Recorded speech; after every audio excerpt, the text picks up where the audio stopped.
غرباء غرباء غرباء غرباء.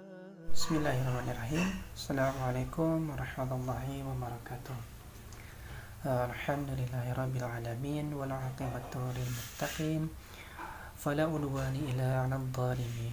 Wassalatu wassalamu ala asyrafil anbiya'i wal mursalin nabiyina wa habibina Muhammadin arsalahullahu rahmatan lil alamin wa ala alihi azwajihi at-tahiratu ummahatil mu'minin wa ala alihi at-tayyibina wa ashabihi al-ghurri mayamin wa man tabi'ahum bi ihsani ila yaumiddin amma ba'du.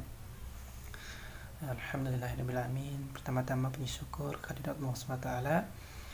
Alhamdulillah berkat nikmat dan rahmatnya hari ini saya dapat membuat video ini dalam keadaan sehat walafiat, serta tidak lupa salawat serta salam kita curahkan, kita limpahkan kepada junjungan kita Habibana wa Nabiyana Muhammad sallallahu alaihi wasallam.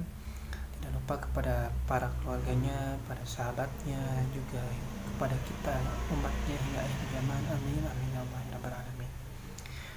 Nah, alhamdulillahirrahmanirrahim. Hari ini saya membuat video ini untuk mereview buku mengenai tafsir, buku mengenai yang berkaitan dengan tafsir. Nah, jadi buku yang saya akan review ini adalah buku mengenai tafsir mimpi menurut Al-Quran dan As-Sunnah atau hadis. Dan di sini buku ini tertulis karya Muhammad Ibnu Sirin. Nah, sebelum saya mereview dari isi buku ini,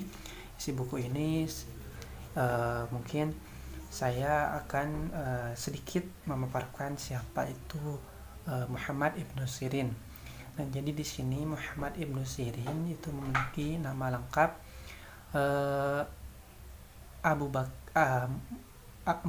Muhammad Abu Bakar bin Sirin, Abu Bakar Muhammad bin Sirin al-Basri. Nah, beliau adalah seorang ahli fikih dan juga perawi hadis dari Basri. Nah, terus kemudian beliau juga selain tadi ahli fikih dan perawi hadis, beliau juga merupakan dikenal dengan seorang ahli dalam menakwil arti atau makna dari mimpi. Tentunya beliau bersandarkan dari Al-Quran dan As-Sunnah. Nah, kemudian beliau juga sebelumnya adalah seorang budak. Beliau menjadi budak dari Anas bin Malik. Beliau juga menikah dengan seorang budak dari Abu Bakar Siddiq yang bernama Safiyah. Safiyah ini juga merupakan seorang yang salihah, baik hati, wajahnya yang cerah, dan juga disenangi oleh orang-orang yang mendengarnya, disayangi juga oleh orang-orang yang mendengarnya, terutama Ummul Mukminin Aisyah radhiyallahu anha. Nah, kemudian Ibnu Sirin ini juga merawi hadis dari riwayat-riwayat Abu Hurairah, Abdullah bin Umar, Abdullah bin Zubair, Imran bin Husain, dan juga Anas bin Malik. Nah, beliau belajar agama dari situ. Kemudian setelah beliau belajar agama, beliau juga merupakan guru dari Qatadah bin Di'amah.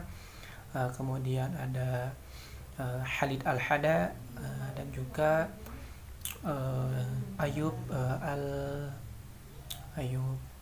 Mohon maaf saya sedikit lupa namanya, cuman ada beberapa lagi murid-muridnya.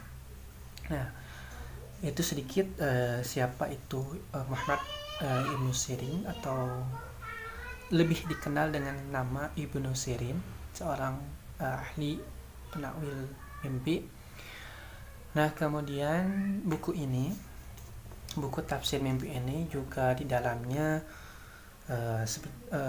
sebelumnya yang sudah membaca buku ini, terutama ahli-ahli yang sudah membaca, itu berpendapat juga sedikit karya-karya atau takwilan dari Ibnu Sirin. Hanya sedikit dari bagian-bagian buku ini, beberapa karyanya saja Jadi diragukan, menurut ahli ini diragukan lebih banyak karya-karya dari yang lain terkait daripada karya Ibnu Sirin itu sendiri. Nah, di buku ini juga dijelaskan sebetulnya karya ini juga adalah karya dari Ustadz Abu Sa'ad rahimahullah, yang juga merujuk kepada takwilan-takwilan Ibnu Sirin yang dalam peninggalan semasa hidup Ibnu Sirin. Jadi ya banyak juga selain dari Al-Quran dan hadis, juga selain dari karya Ibnu Sirin, juga ini juga karya buku ini juga berisi penakwilan-penakwilan dari ahli-ahli yang lainnya juga. Nah, kemudian sebelumnya mohon maaf, saya lupa, saya izinkan memperkenalkan diri terlebih dahulu. Nama saya Muhammad Maulana Malik Ibrahim. Saya dari jurusan Ilmu Pendidikan Agama Islam Universitas Pendidikan Indonesia. Tepatnya saya sekarang berada di semester 3. Saya di kelas B 2019. Nah, lanjut mungkin langsung ke pembahasan makna isi dari ini. Jadi isi dari buku ini tuh banyak takwilan-takwilan, penafsiran maka dari mimpi-mimpi yang dialami oleh seseorang. Di buku ini dijelaskan banyak penakwilan apakah itu mimpi tentang kiamat, tentang binatang, tentang kejadian-kejadian yang telah berlalu dan lain-lainnya. Banyak di sini ditakwilkan, dimaknai, ditafsirkan. Nah, kemudian saya mungkin jelaskan sedikit apa isi dari buku ini. Dijelaskan juga di buku ini beberapa hal tentang mimpi itu sendiri. Jadi jenis mimpi itu sendiri di sini dijelaskan ada beberapa macam.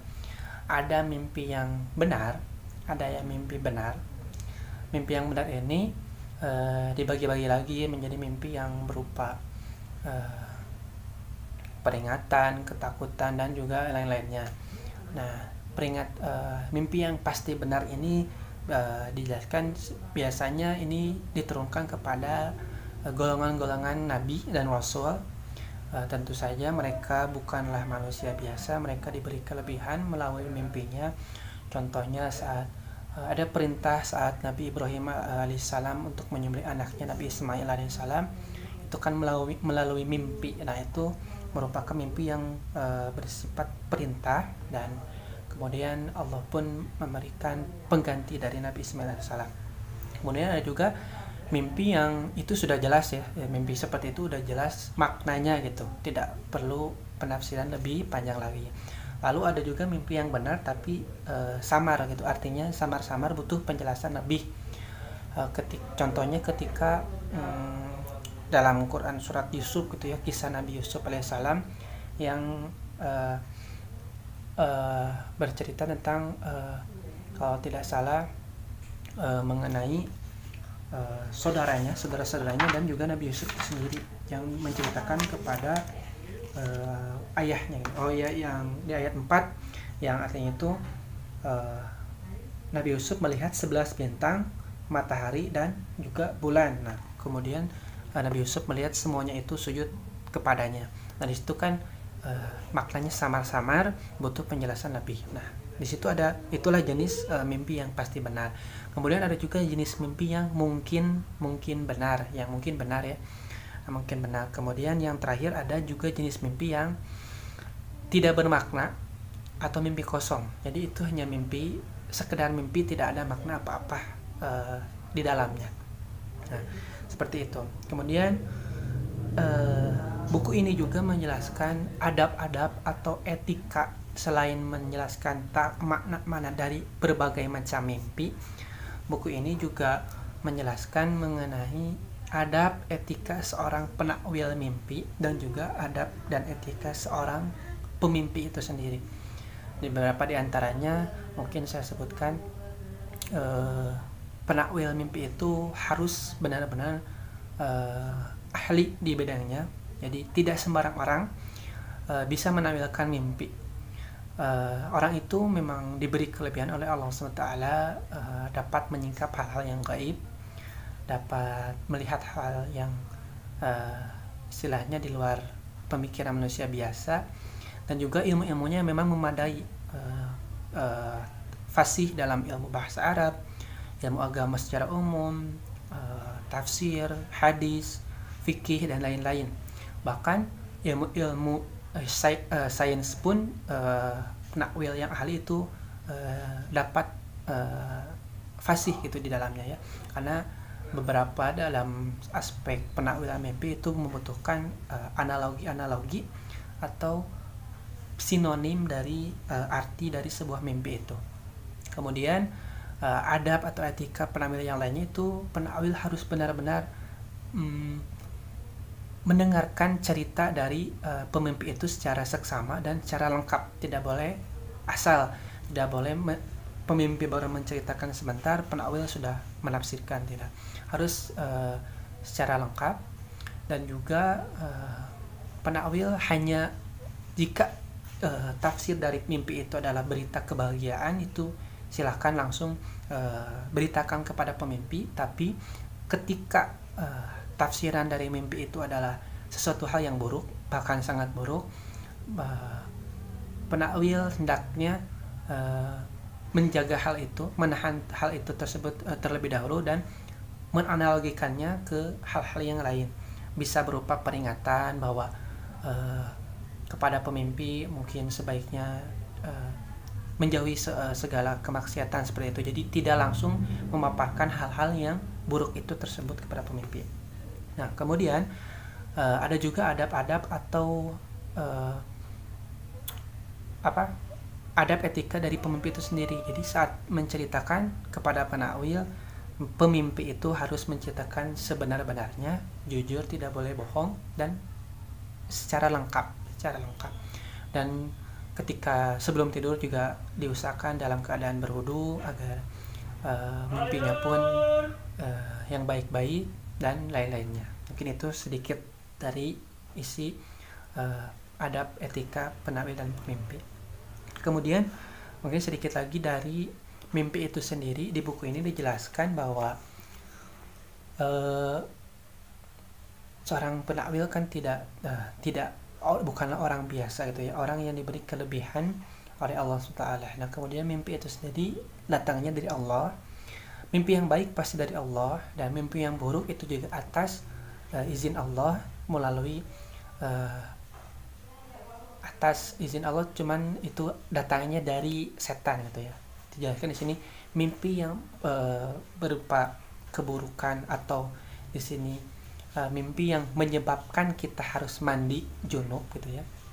Mimpi-mimpi yang negatif itu asalnya datangnya dari setan, dari syaitan juga, tapi itu juga atas izin Allah SWT, seperti itu. Nah, jadi buku ini banyak sekali menafsirkan mengenai hal-hal mimpi, berkaitan dengan mimpi, apakah itu mimpi mengenai binatang, keadaan kiamat, kematian, atau hal lainnya. Di buku ini ditafsirkan secara cukup jelas. Kemudian itu sedikit dari isi dari buku yang saya baca, karya Muhammad Ibnu Sirin. Nah, kemudian cuman yang saya ingin sampaikan di sini, tidak semua orang bisa menawilkan mimpi.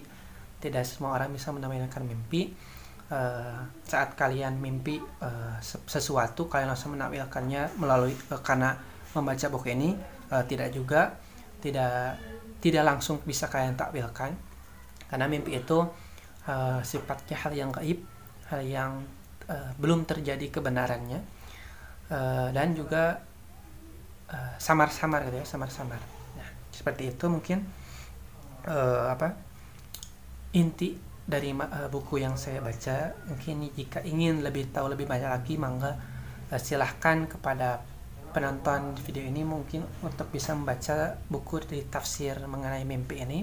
Tentunya buku ini bersumber dari Al-Quran, hadis, sunnah, dan juga pendapat-pendapat juga dari ahli-ahli penakwil yang lain. Mungkin sekian dari video ini. Mudah-mudahan video ini bermanfaat bagi yang menonton, dan juga mohon maaf sebelumnya apabila banyak kekurangan dari video ini. Intinya mudah-mudahan video ini dapat memberikan manfaat yang banyak, khususnya kepada saya pribadi dan umumnya untuk banyak orang-orang yang menonton video ini. Dan terima kasih atas perhatiannya. Subhanakallahumma wa bihamdika asyhadu an la ilaha illa anta astaghfiruka wa atubu ilaik. Terima kasih. Wassalamualaikum warahmatullahi wabarakatuh.